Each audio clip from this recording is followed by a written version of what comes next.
आज हम जिस विषय पर बात करेंगे वो है क्रोध।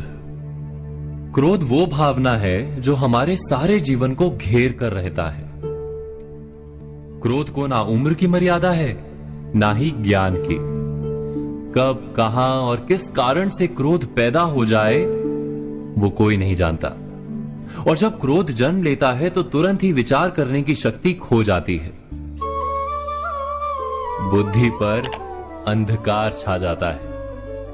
वर्षों के संबंध पल भर में टूट जाते हैं। सारा जीवन बिखर जाता है।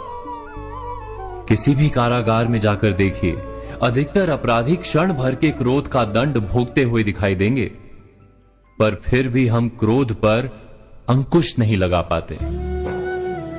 बार बार हम क्रोध ना करने का प्रण तो लेते हैं, पर बार बार हमसे क्रोध हो जाता है। ये क्रोध वास्तव में क्या है, क्यों जन्मता है और क्यों अंकुश में नहीं रहता?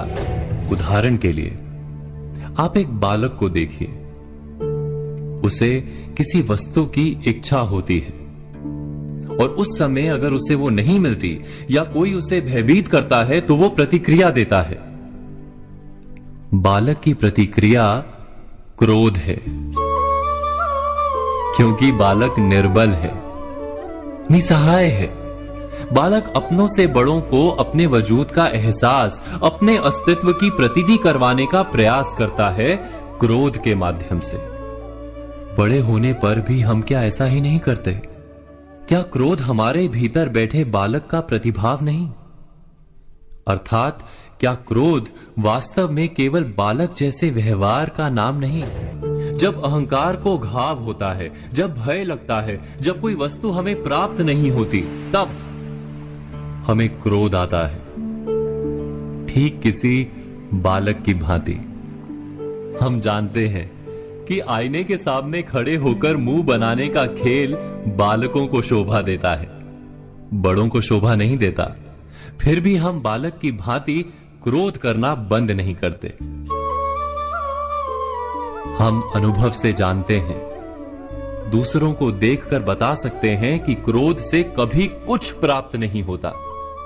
सम्मान हो, संपत्ति हो, प्रेम हो या सुरक्षा हो, क्रोध से नहीं मिलता।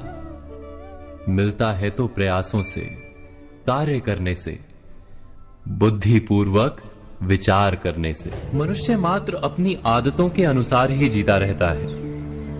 क्रोध भी आदत बन जाती है। हमारे चाहते हुए भी हम अपने प्रतिभावों को रोक नहीं पाते। हम स्वयं को बड़े या पुख्ता मानते हैं, पर थोड़ा सा कारण मिलते ही हमारे भीतर का बालक क्रोध कर बैठता है। अर्थात क्रोध वास्तव में और कुछ भी नहीं, हमारी बालक बुद्धि का नाम है। जैसे ही हम इतना स्मरण में रखें कि हम बालक नहीं, बालक जैसा व्यवहार हमें शोभा नहीं देता, वैसे ही क्रोध स्वयं ही बंद हो जाता है। क्या ये सत्य नहीं?